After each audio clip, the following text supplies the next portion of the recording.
नमस्कारम दोस्तों। उम्मीद करता हूँ कि आप सभी बहुत ही अच्छे होंगे। तो आज मैं लेकर आया हूँ राजस्थान जीके का लेक्चर 9। और आज मैं एक माइनर टॉपिक भी लेकर आया हूँ। माइनर टॉपिक मतलब जिसका आज के लेक्चर से उतना लिंक नहीं है, लेकिन फिर भी एक छोटा सा टॉपिक है जो एक्चुअली मैं करा चुका हूँ। इसका मेन टॉपिक राजस्थान के भू आकृतिक प्रदेश भौतिक प्रदेश जब मैंने कराया था, तो उसका एक माइनर टॉपिक है। उस जब टॉपिक को मैंने कराया था तो उस लेक्चर के नीचे मैंने कमेंट भी किया था कि इसका जो अवशेष वाला पार्ट है, जो कि अलग से बहुत ही इंपॉर्टेंट पार्ट होता है, वो मैं अलग से कराऊंगा। इसका रीज़न ये है कि जब मैं उसके साथ करा देता तो आपके भूलने के चांस ज़्यादा होते, क्योंकि वो थोड़ा सा कन्फ्यूजन भी हो जाता है उसमें। तो इसीलिए मैं अलग से लेके आया हूँ इस टॉपिक को, ताकि एग्ज़ाम के टाइम में आपको ज़्यादा से जल्दी से याद आ जाए, फास्ट याद आ जाए। इसीलिए मैं अलग से आज कराऊंगा लेक्चर के इसके लास्ट में, जो आज का मेन टॉपिक है। और आज का जो मेन टॉपिक है वो है राजस्थान की प्रमुख वनस्पतियाँ। ये आज का मेन टॉपिक है। उसके बाद मैं ये वाला पार्ट कराऊंगा जो राजस्थान के जो भौतिक प्रदेश वाला लेक्चर था उसका जो बचा हुआ पार्ट है, 1 मिनट का जो भी है, आपको बता दूंगा, ताकि माइंड में जो है वो इसकी अलग से पिक्चर बन जाए और एग्जाम में हाथों हाथ सही हो जाए। तो चलिए आरंभ करते हैं।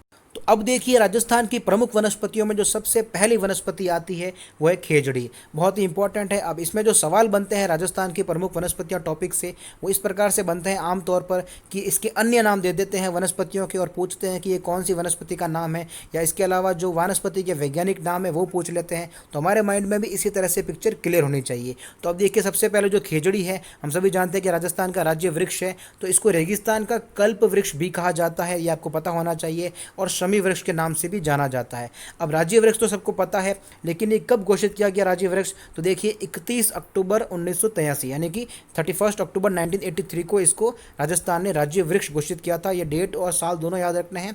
अब इसकी जो फली है उसको सांगरी कहते हैं, और जो पत्तियां हैं वो लूम चारा के रूप में इस्तेमाल की जाती है, ये आपको पता होना चाहिए।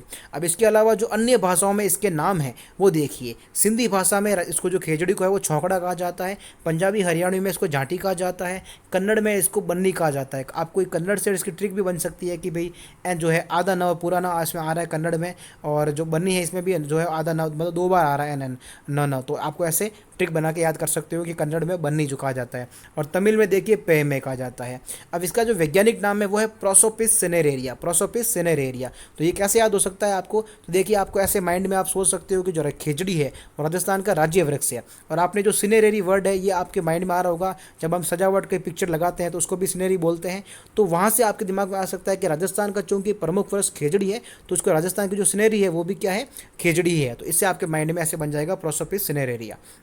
अभी देखिए, विजयदशमी यानी दशहरा के दिन इसका जो है पूजन किया जाता है। तो ये भी जो है इंपॉर्टेंट लाइन है, आपको याद रखनी है। अब देखिए, एक और चीज़, हमने अभी कहा कि रेगिस्तान का कल्प वृक्ष तो कहा जाता है खेजड़ी को, लेकिन यदि ऐसा पूछ ले कि आदिवासियों का कल्प वृक्ष किसे कहा जाता है, तो इसका आंसर है महुआ। महुआ वनस्पति को आदिवासियों का कल्प वृक्ष कहा जाता है। तो अब देखिए, अब है अगला है रोहिड़ा। अब रोहिड़ा को क्या कहते हैं? मरुस्थल का सागवान। मरुस्थल का सागवान रोहिड़ा को कहा जाता है। और इसका जो पुष्प है इसको कहा जाता है राजस्थान की मरुशोभा। दोनों ही पता होना चाहिए। अब इसका पुष्प जो है वो राज्य पुष्प है, ये आपको पता होना चाहिए। और इसका जो वैज्ञानिक नाम है वो है टिकोमेला अंडुलेटा। जो रोहिड़ा का वैज्ञानिक नाम है वो है टिकोमेला अंडुलेटा।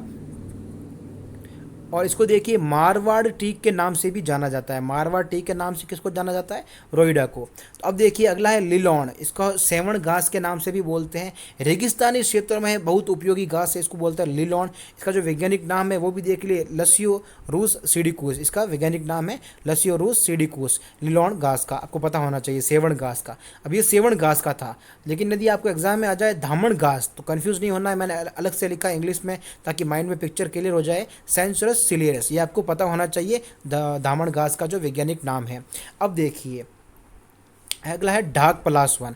अब ढाक पलाश वन को हम जंगल की ज्वाला भी कहते हैं, तो पता होना चाहिए कि जंगल की ज्वाला किसे कहते हैं? ढाक पलाश वन को। इसका जो वानस्पतिक नाम है वो क्या है? ब्यूटीपिया मोनोस्पेमा, ये आपको पता होना चाहिए। ब्यूटीपा मोनोस्पेमा, ये आपको पता होना चाहिए। अब इसको भी ऐसे जो जितने भी वैज्ञानिक नाम मैंने बताए हैं सब क्या आप अपने हिसाब से ट्रिक बना सकते हो, वो जल्दी याद रहेगी, क्योंकि वैज्ञानिक नाम हाथों हाथ याद नहीं आएंगे, थोड़ा कन्फ्यूज हो सकता है यदि बार बार नहीं पढ़ा हुआ है तो इसकी ट्रिक बना के याद कर लीजिएगा, जिस प्रकार से मैंने खेजड़ी की ट्रिक बताई थी, उसी प्रकार से आप कोई भी अपने माइंड में इनकी जो ट्रिक बना के आप याद कर सकते हो। ये जितने मैंने वनस्पतियों के नाम बताए हैं ये तो आपको पता होने ही चाहिए। मैं जितने भी लेक्चर्स में चीज़ें बताता हूँ, राजस्थान जी के हो या जो इलेक्ट्रिकल की हो, वो चीज़ें बताता हूँ जो आपको पता होनी ही चाहिए, हर हालत में पता होनी चाहिए। इसके अलावा भी चीज़ें पढ़नी होती है, लेकिन मैं फ़िलहाल वो चीज़ें बता रहा हूँ जो मोस्ट इंपॉर्टेंट होती है, जो हर हालत में पता होनी चाहिए, सवाल बनने के बहुत ज़्यादा चांस रहते हैं।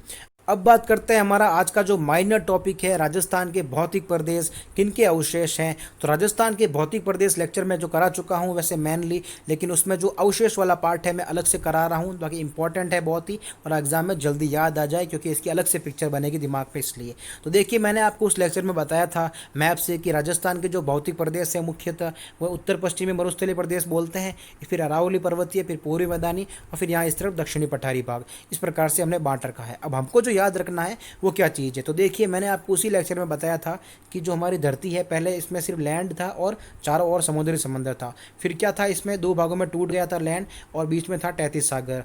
ये वाला था अंगारा लैंड, ये था गोंडवाना लैंड और ये था 33 सागर। अब हमको जो याद रखना है, इस प्रकार से हमें पूछेंगे एग्जाम में कि बताइए कौन सा जो ये वाला पार्ट है, मान लीजिए ये वाला उत्तर पश्चिमी मरुस्थलीय प्रदेश, तो ऐसा पूछेंगे कि बताइए इसमें किसका अवशेष है, 33 सागर का अवशेष है या फिर गोंडवाना लैंड का अवशेष है, किसका, ये पूछेंगे। तो ये आपको पता होना चाहिए। तो देखिए अब मैं जो बोलने जा रहा हूँ बड़े ध्यान से सुनना है। तो देखिए, उत्तर पश्चिमी मरुस्थलीय प्रदेश जो है वो 33 सागर का जो है अवशेष है। जो पूर्वी मैदानी भाग है ये भी 33 सागर का ही अवशेष है। और जो ये बचे हुए दोनों हैं ये वाले, ये गोंडवाना लैंड का ही हिस्सा है, ये आपको पता होना चाहिए। तो ये जो नाम बताए हैं आपके दिमाग में होना चाहिए कि ये दोनों तो है किसके, 33 सागर के अवशेष, और जो ये वाले हैं वो गोंडवाना लैंड का हिस्सा है। अब देखिए, ये तो यदि अलग से बोल दे तो ऐसे बोलना है, लेकिन यदि क्वेश्चन ऐसा बन जाए सिर्फ कि राजस्थान का भूभाग कौन से लैंड का हिस्सा है, और फिर आपको जो है वो गोंडवाना लैंड पर टिक करके आना है, क्योंकि अंगारा लैंड की बात हमने वैसे भी नहीं की है, तो गोंडवाना लैंड फिर आंसर हो जाएगा। लेकिन यदि स्पेसिफाई कर दे कि उत्तर पश्चिमी मरुस्थलीय प्रदेश, अरावली पर्वतीय प्रदेश, पूर्वी मैदानी भाग, कोई भी इन चारों में से एक नाम दे दे, तो आपको पता होना चाहिए कि कौन किसका अवशेष है। बहुत ही इंपॉर्टेंट है, इसीलिए मैंने अलग से लेक्चर लिया है। तो आई होप कि आपको आज के लेक्चर की चीज़ें समझ में आ गई होगी। लेक्चर छोटा ही है आज का, क्योंकि देखिए मैं हर लेक्चर में नया टॉपिक लेके आता हूँ, टॉपिक वाइज ही चल रहा हूँ, ताकि आपके माइंड में टॉपिक वाइज फ्रेम बने लेक्चर्स की और आपको एग्जाम में जल्दी याद आ जाए। हमारा इसी में फ़ायदा होगा जल्दी, यदि हमारे हर लेक्चर में हम नया टॉपिक लेकर आए, और टॉपिक वाइज ही लेक्चर बनाऊँगा मैं, ताकि जो है एग्ज़ाम में जल्दी याद आ जाए। अब बस वीडियो को लाइक कर दीजिए, इससे मुझे मोटिवेशन मिलता है। वीडियो को अपने व्हाट्सएप के स्टेटस पर शेयर कर दीजिए। मिलते हैं अगले लेक्चर में। फिर बस आपको एक ही चीज़ याद रखनी है, आसान भाषा में पढ़ाई के लिए बने रहिए स्टडी महागुरु चैनल पर, क्योंकि स्टडी महागुरु के साथ जैसा कि आप जानते हैं कि पढ़ाई बहुत ही ज़्यादा आसान है।